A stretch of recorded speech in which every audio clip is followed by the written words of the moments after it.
Hey, you got. Hey.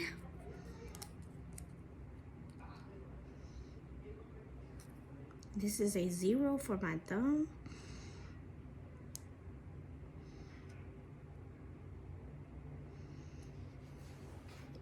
I'm gonna place the glue onto the tip versus placing the glue on my nail. Stop, rock, and hold. That's how you place a tip. Stop, rock, and hold. Nail tip application 101. Ooh, look at my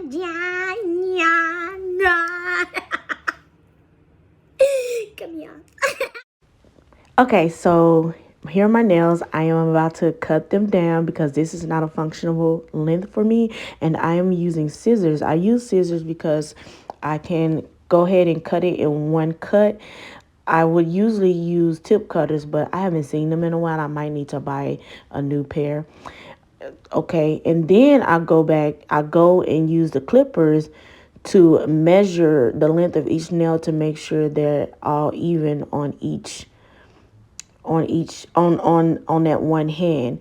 And then I will use the nail clippers again to clip the sides of the nail so that I can have so I can at least get a general shape what I'm going for. And for this particular set, tapered square. My next step, what I'm about to do is blend the tips in with my natural nail. Now, this is a common question that beginners often ask. Does it matter if you do this step, blend the nail? And my answer is, this is not a book answer, but my answer is, I do. I blend the tip in with my natural nail. First of all, because the reason why I do it is because I want it to be flush. I don't want to see where the tip begins and where the natural nail ends. I want it to just blend.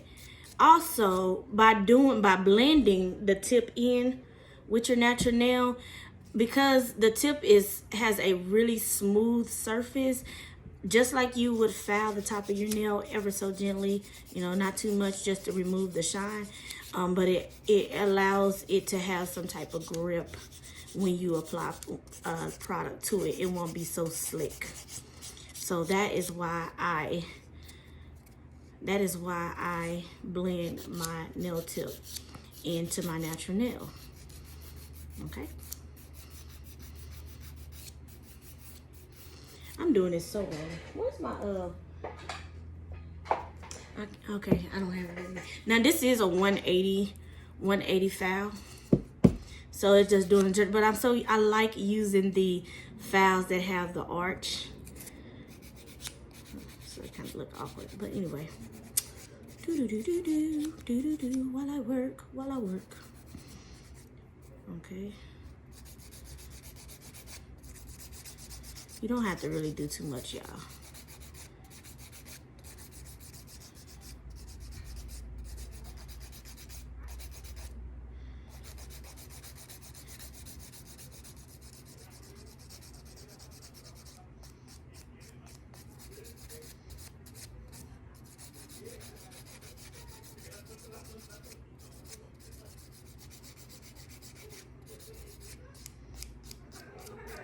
All right.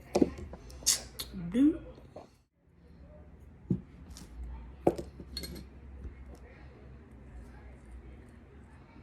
Oh.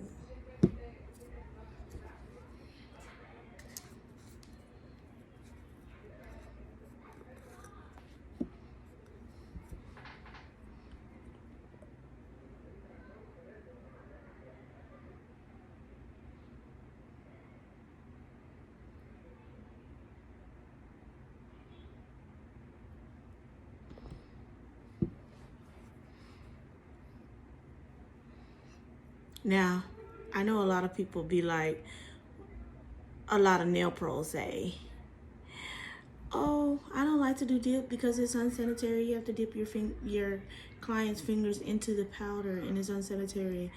First of all, um, my opinion is you don't start working on your client until their hands and nails are clean. That is the first step before you do. You make sure they go wash their hands. Another thing to know that your client's hands is, then after they wash their hands with soap and water and then they rinse it, they dry their nails, they dry their hands and their nails, have some sanitizer and sanitize their fingers. Also, if you're concerned about if that it being unsanitary, dipping their fingers into the powder, you assess their client's nails. Assess their nails before you start. If they have any open skin, if they have any inflammatory, you don't want to work on that. You know that you are not going to dip their fingers into the product because yes,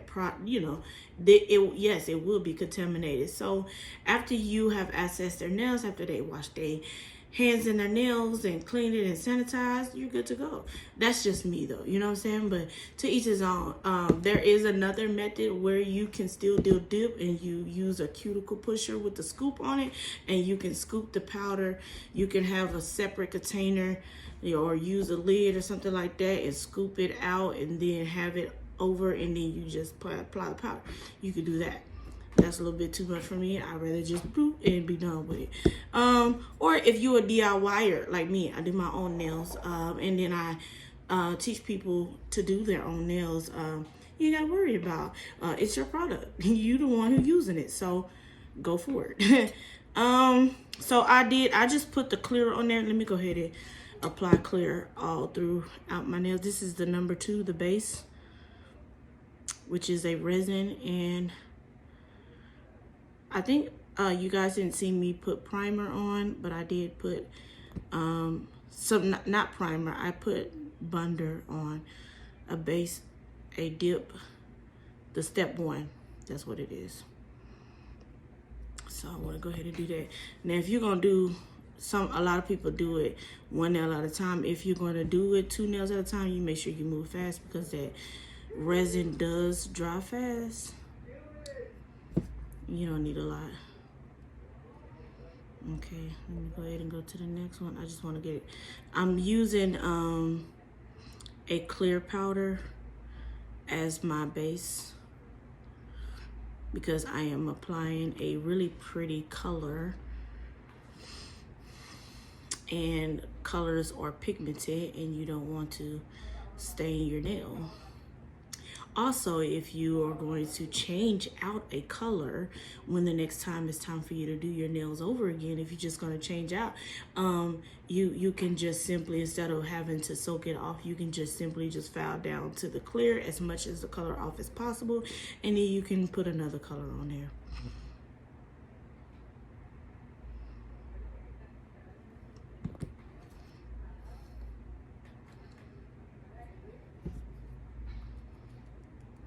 Say by the time you do all of the nails, and I'm not doing this hand right because I'm going to do something different to this one, you guys, so that's another video. Okay, so the clear base is on. So now I'm on to my color. Do y'all like this color? I love this color. It's one of my favorite. It's a coral color. It's called Son of a Peach. Son of a Peach. Did y'all hear me? I didn't say the other word. I said Son of a Peach by Kiara Sky. It's good for spring and summertime. So what I was just basically explaining in this clip was how I apply the color in like 2 to 4 steps, depending on, if I got enough coverage or if the color is good enough to be seen. I do it just like you would apply monomer and polymer enhancement, how you can do it in a 2 to 3 bead method. So you definitely want to build the structure of the nail by dipping first the free edge, and the middle section, which is the apex, and then to the base of the nail. It is real easy for when you do your filing to smooth it out and everything. It's really easy to take off some of the polish. So I mean, not the polish, the powder, because dip powder is more finer. So definitely want to lay it as perfectly as you can get.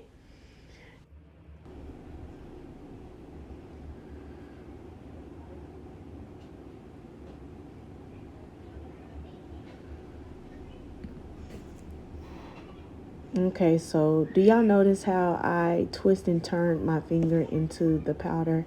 I do that so that I can ensure that the powder is going to cover every area where the resin is on my nail. And I do it again for the white nail as well.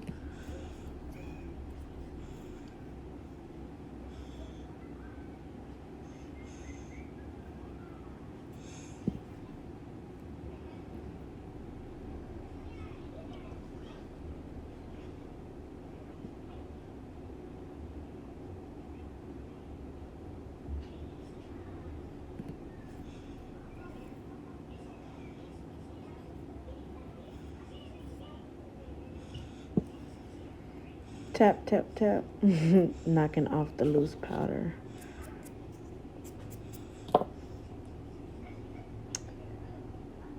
I really didn't like this ombre. At the end, y'all will see I did something totally different, because I think where I messed up was after I had dipped the white powder here halfway, and then I dipped the orange, but the orange ended up still covering that white part. And I actually got my number and email on there, so definitely hit me up, man. I'm always willing to, get that cut to somebody who's in need. So yeah, I was just never turning anybody like, away. Where are you kind of staying located now that the season's off? Like, what are you doing? What are you doing in the meantime? Because this role is what brought you over to LA, right? Well, the funny thing is that now that you asked me that same highway that Morgan told you he was on when he first came up with the idea of Bel Air, I'm actually rolling on that highway myself right now, heading to an event. So yeah, I actually came home to visit family for a little bit, and then I'll be back in LA on Saturday. I'm actually northeast LA, but I definitely travel around. So that tunnel, wherever I'm needed, I'm there. Oh yeah. Michael, I don't think I. To you. Oh, sorry. Go ahead, Sinead. I was just gonna say, I don't think I ever asked you. Do you come up with the designs and style of the hair? Like, do you set the trend for each character? Are you gonna come up with new ones for next season, or do you do what they ask? Actually, I definitely I freestyle everything that I do. So it's from my mind and my heart. When I'm actually doing a cut on someone, like I can see the pattern of what I'm already gonna do in their head before I even start. So once I get that pattern, I just put it in there.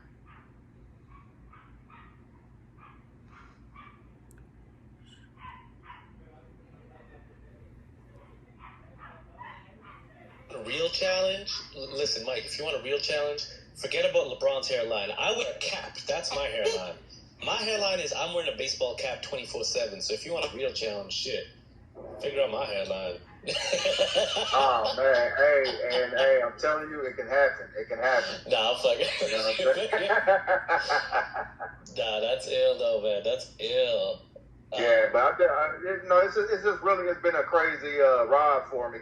Like you said, Mo, just seeing everybody on Instagram recreating and paying tribute to that cut, it's just been a blessing. You know what I'm saying? Like, when I put that cut down, I never thought it would hit the magnitude that it's hitting right now. So I'm just enjoying this wave, man, and enjoying the success right now.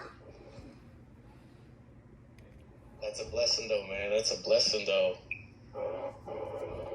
Oh my gosh, yo! So okay, I mean, we still got. Oh, see, even Kayvon in the room chat saying he needed a lineup. I would. You're gonna have the lineup around the block, man. Oh yeah.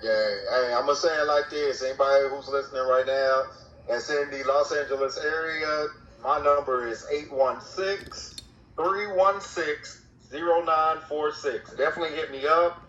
And if you're serious, hey, I'm gonna be serious about coming to see you for that cut.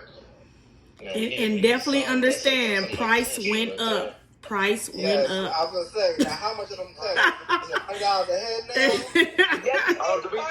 Today's price. You know what's crazy is, to be honest, I'm charging house calls back at home, which is $175. You know what I'm saying? And if people need me to do like photo shoots, video shoots, things like that, I kind of price out starting at $500. So. Get your money, honey. Okay. You gotta get your bread. Like, Hollywood, quick question. I'm gonna be like Michael B. Jordan when I get up from that chair.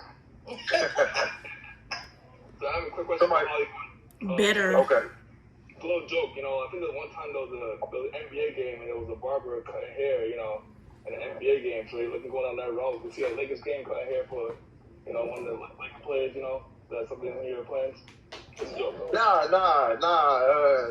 The next thing for me will probably be doing a haircut at the Emmys or at the Oscars. You know what I'm saying? So that's what my next role is gonna be.